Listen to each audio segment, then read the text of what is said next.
Hello दोस्तों, good morning, नमस्कार। आप सभी का एक बार फिर से बहुत बहुत स्वागत है आप सभी के अपने यूट्यूब चैनल परीक्षा की शिक्षा में। आई होप कि आप सभी अच्छे होंगे, आपकी तैयारी है बढ़िया तरीके से चल रही। तो जो बच्चे क्लास में फर्स्ट टाइम है, पहली बार नए हैं, को बताते हैं हमारे चैनल पे आपकी बीएड इंट्रेंस एग्जाम 2025 की जो आपकी तैयारी साथियों रेगुलर बेसिस पे स्टार्ट हो गई है।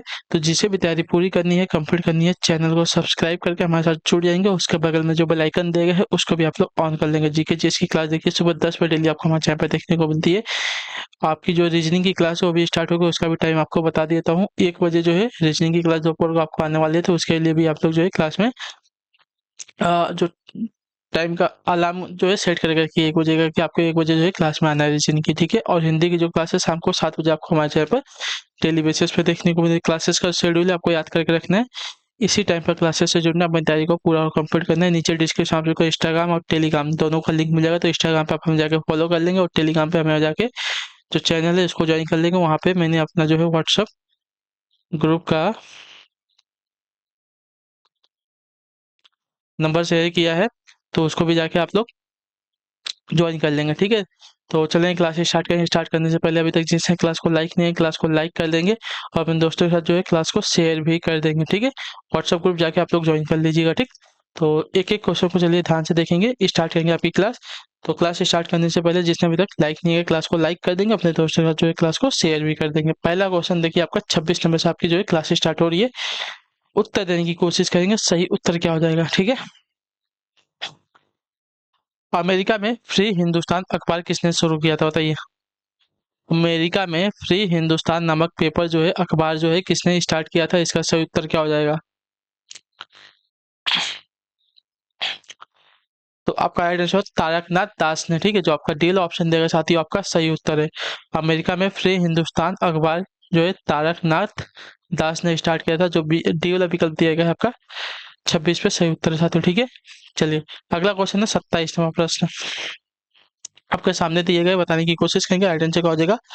निम्न में से किस संगीत वाद्य को जो है हिंदू मुस्लिम गान वाद्यों का सबसे श्रेष्ठ मिश्रण माना गया है।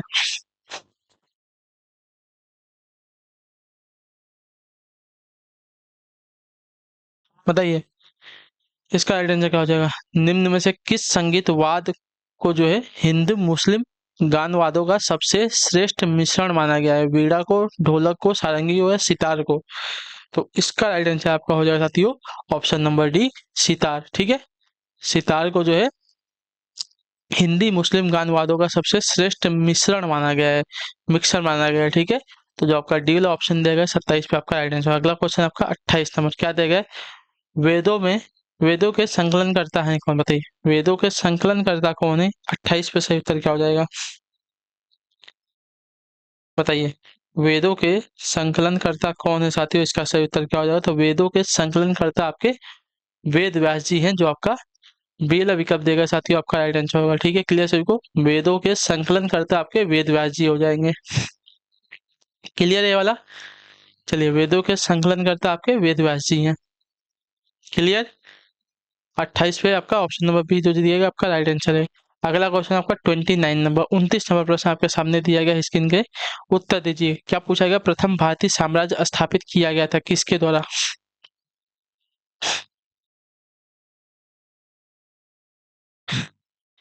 प्रथम भारतीय साम्राज्य स्थापित किया गया था किसके द्वारा। तो इसका राइट आंसर आपका हो जाएगा साथियों चंद्रगुप्त मौर्य के द्वारा, ठीक है। बहुत इंपॉर्टेंट क्वेश्चन है ये वाला। प्रथम भारतीय साम्राज्य जो है स्थापित किया गया था चंद्रगुप्त मौर्य के द्वारा। क्लियर है। 29 पे आपका ऑप्शन नंबर सी राइट है, सही उत्तर है। अगला क्वेश्चन आपका 30 नंबर प्रश्न बताने की कोशिश करेंगे, आपके सामने दिया गया है। सही उत्तर क्या होगा। वर्ष 1878 का वर्नाकुलर प्रेस एक्ट किसने रद्द किया, बताइए।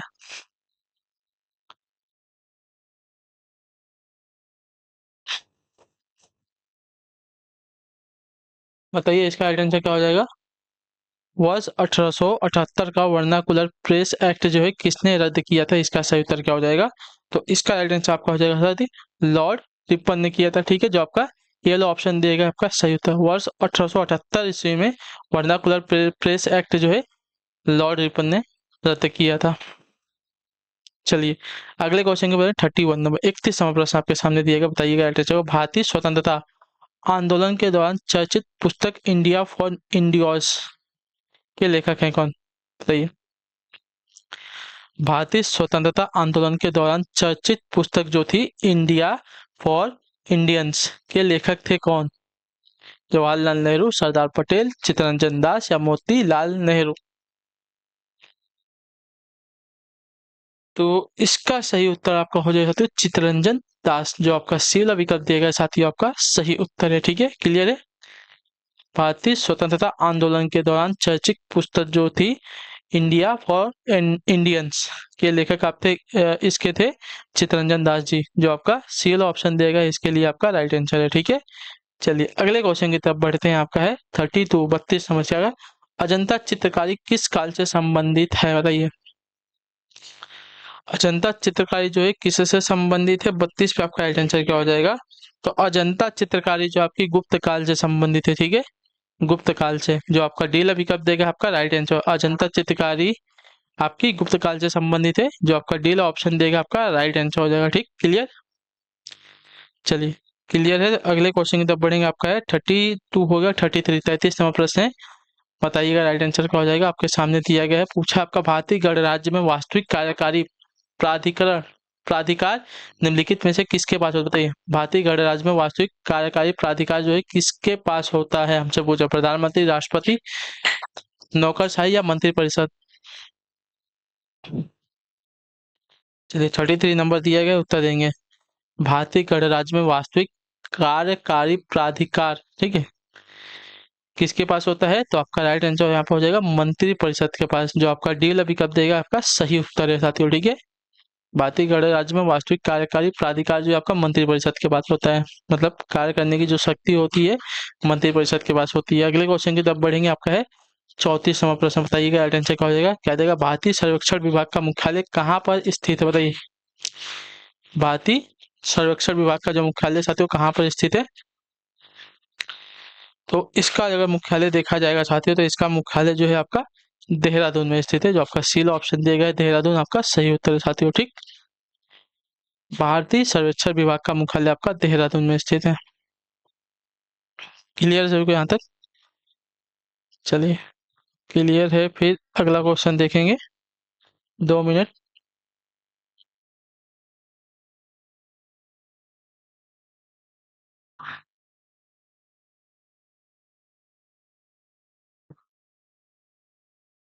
चलिए अगला आपका 35 नंबर प्रश्न क्या देगा, भारत में न्यायिक पुनरीक्षण की शक्ति का प्रयोग किया जाता है किसके द्वारा?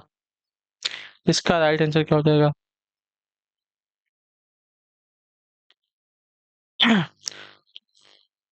भारत में न्यायिक पुनरीक्षण की शक्ति का प्रयोग किया जाता है किसके द्वारा? इसका सही उत्तर क्या हो जाएगा?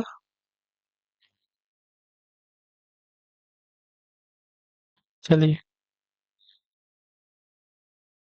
तो इसका राइट आंसर आपका हो जाएगा साथियों केवल सर्वोच्च न्यायालय के द्वारा। ठीक, जो आपका ए विकल्प देगा आपका सही उत्तर। भारत में न्यायिक पुनरीक्षण की शक्ति का प्रयोग केवल सर्वोच्च न्यायालय के द्वारा किया जाता है। अगला क्वेश्चन आपका 36 नंबर क्या है, विश्व में सबसे सूक्ष्म मरुस्थल कौन सा बताइए। विश्व में सबसे सूक्ष्म मरुस्थल कौन सा है, तो विश्व में सबसे सूक्ष्म यानी कि मरुस्थल आपका अटाकामा मरुस्थल है, जो आपका ए ऑप्शन देगा आपका राइट आंसर हो जाएगा। विश्व में सबसे सूक्ष्म मरुस्थल आपका अटाकामा मरुस्थल है, ऑप्शन नंबर ए जो दिया देगा 36 पे आपका राइट आंसर हो जाएगा। ठीक है, क्लियर है। चलिए अगला क्वेश्चन देखते हैं आपका 37 हो 37 नंबर 36 था वो 37 नंबर पर उत्तर देंगे, आपका राइट आंसर क्या हो जाएगा। 37 नंबर आपका पूछा गया है, ब्लैक पैगोडा के नाम से कौन सा मंदिर प्रसिद्ध है बताइए। ब्लैक पैगोडा के नाम से कौन सा जो मंदिर है आपका प्रसिद्ध है, तो ब्लैक पैगोडा के नाम से प्रसिद्ध मंदिर की बात की जाए तो कोणार्क का सूर्य मंदिर है। ठीक है, प्रसिद्ध जो आपका ए विकल्प देगा आपका सही उत्तर है।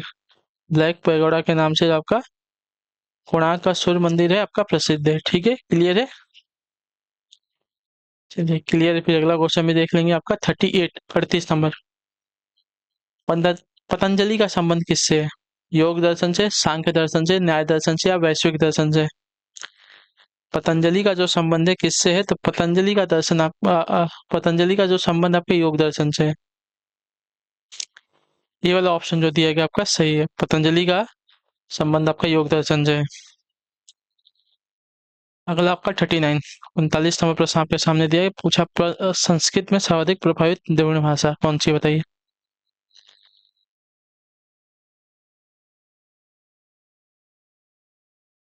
संस्कृत से सर्वाधिक प्रभावित द्रविड़ भाषा कौन सी है? तमिल है, तेलुगु है, कन्नड़ है या मलयालम है? तो संस्कृत से सर्वाधिक प्रभावित द्रविड़ भाषा की अगर बात की जाएगी तो आपका राइट आंसर यहाँ पे हो जाएगा साथियों तेलुगु है, जो आपका पीला विकल्प देगा साथियों आपका राइट आंसर होगा। ठीक है, संस्कृत से सर्वाधिक प्रभावित द्रविड़ भाषा आपकी तेलुगु है। क्लियर है? चलिए अगला क्वेश्चन आपका 40वां क्वेश्चन क्या दिया गया है? कवि चित्रकार मोलाराम चित्रकला की किस शैली से जो है के लिए प्रसिद्ध है, बताइए। कवि चित्रकार मोलाराम जो है चित्रकला की किस शैली के लिए प्रसिद्ध है, इसका सही उत्तर क्या हो जाएगा? तो इसका राइट आंसर आप बता सकते हो गढ़वाल चित्रकला शैली के लिए। ठीक है, जो आपका बेला विकल्प देगा आपका राइट आंसर हो जाएगा। कवि चित्रकार, कवि भी हैं चित्रकार भी हैं। ठीक है, तो ये जो है मोलाराम चित्रकला की कौन सी शैली, तो आपका गढ़वाल चित्रकला शैली के लिए जो है प्रसिद्ध है, इतना याद रखेंगे। ठीक, तो जो आपका बेला विकल्प देगा है आपका सही उत्तर है यहाँ पे। ठीक, अगला क्वेश्चन आपका 41वां प्रश्न क्या देगा है? देश के लगभग कितने प्रतिशत भूभाग में दर्शन की प्रसारण सुविधाओं का विस्तार, बताइए। दूरदर्शन की प्रसारण का, ठीक है, देश के लगभग कितने प्रतिशत भूभाग पर जो है दूरदर्शन की प्रसारण का सुविधाओं का विस्तार है, हमसे पूछा है। तो इसका राइट आंसर आपका हो जाएगा साथियों लगभग जो है 87% भाग पर। ठीक, तो जो आपका सी वाला विकल्प देगा आपका राइट आंसर होगा। ठीक, क्लियर है? देश के लगभग 87% भूभाग पर दूरदर्शन की प्रसारण सुविधाओं का क्या है, विस्तार है। चलिए अगले क्वेश्चन की तरफ बढ़ेंगे, आपका है 42 नंबर। इलाहाबाद स्थित अल्फ्रेड पार्क किसकी शहादत के लिए प्रसिद्ध है, बताइए। इलाहाबाद स्थित अल्फ्रेड पार्क जो है किसकी शहादत के लिए प्रसिद्ध है, इसका राइट आंसर क्या हो जाएगा? तो इसका राइट आंसर आपका होगा साथियों चंद्रशेखर आजाद के लिए, जो आपका बेल विकल्प देगा आपका राइट आंसर। इलाहाबाद स्थित अल्फ्रेड पार्क जो है चंद्रशेखर आजाद की शहादत के लिए क्या है, आपका प्रसिद्ध है। तो जो आपका बेल विकल्प देगा है 42 पे आपका राइट आंसर हो जाएगा। ठीक, क्लियर? 42 तक सभी का क्लियर है? चलिए इलाहाबाद यानी कि अभी जो है इसका नाम प्रयागराज हो गया है, तो ये बात याद रखिएगा। ठीक है, अभी आपसे प्रयागराज स्थित अल्फ्रेड पार्क जो है किसकी शहादत के लिए प्रसिद्ध है, तो चंद्रशेखर आजाद पे। ठीक है, यहीं पे इन्होंने जो है अंग्रेजों से बचने के लिए खुद को गोली मार ली थी। राजनीतिक शब्दावली में शून्यकाल का क्या अर्थ है, बताइए। राजनीतिक शब्दावली में शून्यकाल का क्या अर्थ होता है, तो देखिए इसका अर्थ होता है साथियों प्रश्न उत्तर सत्र। ठीक है, जो आपका दिया गया यहाँ पे डी वाला ऑप्शन आपका राइट आंसर हो जाएगा। राजनीतिक शब्दावली में शून्यकाल का अर्थ होता है प्रश्न उत्तर का जो सत्र होता है वह। ठीक है, तो जो आपका डी अभी कब देगा है 43 पे आपका सही उत्तर है साथियों। अगले क्वेश्चन की तरफ बढ़ेंगे, आपका 44वां प्रश्न दिया गया है। विश्व पर्यावरण दिवस कब मनाया जाता है, बताइए। विश्व पर्यावरण दिवस कब मनाया जाता है, तो विश्व पर्यावरण दिवस आपका 5 जून को मनाया जाता है। जो बी वाला विकल्प दिया गया साथियों आपका राइट आंसर है। चलिए अगला क्वेश्चन है आपका 45 नंबर। स्थिर वैद्युत अवक्षेपित्र का प्रयोग किसे नियंत्रित करने के लिए किया जाता है, बताइए। स्थिर वैद्युत अवक्षेपित्र का प्रयोग जो है किसे नियंत्रित करने के लिए किया जाता है। 45 आपका राइट आंसर क्या हो, तो इसका राइट आंसर आपका हो साथियों वायु प्रदूषक को, जो आपका डी ऑप्शन देगा आपका राइट आंसर। ठीक है, स्थिर वैद्युत अवक्षेपित्र का प्रयोग जो है वायु प्रदूषक को नियंत्रित करने के लिए क्या होता है, किया जाता है। क्लियर है यहाँ तक? चलिए 45 हो गया। 46 नंबर प्रश्न। एटीएम किसका संक्षिप्त रूप है, बताइए। एटीएम किसका संक्षिप्त रूप है, तो एटीएम जो है संक्षिप्त रूप है ऑटोमेटेड टेलर मशीन का। ठीक है, ऑटोमेटेड टेलर मशीन का संक्षिप्त रूप है एटीएम। ठीक है, क्लियर है? ऑटोमेटेड याद रखिएगा, मेटिक नहीं है मेटेड है, तो ऑटोमेटेड टेलर मशीन का है। ठीक है, चलिए अगले क्वेश्चन की तरफ बढ़ेंगे, आपका 47 नंबर है। वर्ष 2011 की जनगणना के अनुसार भारत का बाल लिंग अनुपात कितना था, बताइए। वर्ष 2011 की जनगणना के अनुसार भारत में बाल लिंग अनुपात कितना था? तो यह था साथियों आपका 914। ठीक है, जो आपका डील ऑप्शन देगा साथियों आपका राइट आंसर हो जाएगा। वर्ष 2011 की जनगणना के अनुसार भारत में बाल लिंग अनुपात आपका 914 था। अगला आपका 48 नंबर प्रश्न, बताइएगा राइट आंसर। पारिस्थितिक तंत्र में ऊर्जा का स्रोत क्या, बताइए। पारिस्थितिक तंत्र में ऊर्जा का स्रोत क्या है? तो पारिस्थितिक तंत्र में ऊर्जा का स्रोत आपका सूर्य से है, जो आपका ये ऑप्शन देगा आपका राइट आंसर होगा। ठीक है, पारिस्थितिक तंत्र में ऊर्जा का स्रोत आपका सूर्य है साथियों। क्लियर है? चलिए अगले क्वेश्चन की तरफ बढ़ेंगे। 49 नंबर, 49 नंबर बताएंगे की कोशिश करेंगे। राइट आंसर, वह तापमान जिसका पाठ्यांक फ़ारेनहाइट या सेल्सियस दोनों पैमाने पर वही होता है, कौन सा, बताइए। वह पाठ्यांक जिसका पाठ्यांक, ठीक है, वह तापमान हमसे पूछा, वह तापमान जिसका पाठ्यांक फ़ारेनहाइट और सेल्सियस दोनों पैमाने पर सेम रहता है, ठीक है, वह कौन सा है? तो आपका हो जाएगा साथियों -40 डिग्री पे। ठीक है, -40 डिग्री पे क्या बोलते हैं, तापमान जो है फ़ारेनहाइट और सेल्सियस दोनों का सेम ही रहता है। ठीक है, इतना याद रखिएगा। तो जो आपका दिया गया है बी विकल्प आपका राइट आंसर है। अगला क्वेश्चन आपका 50 नंबर प्रश्न क्या था? स्टेनलेस स्टील में निम्नलिखित में से कौन सा तत्व नहीं होता है? आयरन, टंगस्टन, क्रोमियम एवं निकेल। तो टंगस्टन में आपका जो है टंगस्टन नहीं होता। ठीक है, इसमें स्टेनलेस स्टील में आपका टंगस्टन नहीं होता है। ठीक, स्टेनलेस स्टील में आपका टंगस्टन नहीं होता है। बाकी आयरन, क्रोमियम और निकेल ये जो है स्टेनलेस स्टील में होते हैं। ठीक है, क्लियर है? चलिए, तो इसी के साथ जो आपकी जीके जीएस की आज की क्लास है यहाँ पे आज की अच्छी कंप्लीट होती है। आई होप कि आपको जो क्लास है अच्छी लगे। अच्छी लगे क्लास को लाइक करें, चैनल पे पहले चैनल को सब्सक्राइब कर दें, और आपको क्लास अच्छी नहीं तो आप लोग डिसलाइक भी कर सकते हैं, और नीचे क्लास का जो है फीडबैक आप लोग दे दीजिए। बाकी हम आपसे मिलते हैं आपकी अगली क्लास में दोपहर के 1 बजे जो है। टाइम याद रखिएगा, आपकी जो है रजिस्ट्रिंग की क्लास आने वाली है तो उसमें आप लोग आ जाइएगा टाइम से। तो हम आपसे मिलते हैं आपकी अगली क्लास में, तब तक के लिए टाटा बाय बाय, जय हिंद जय भारत। आपसे क्लास से जुड़ने के लिए बहुत बहुत ही धन्यवाद साथी।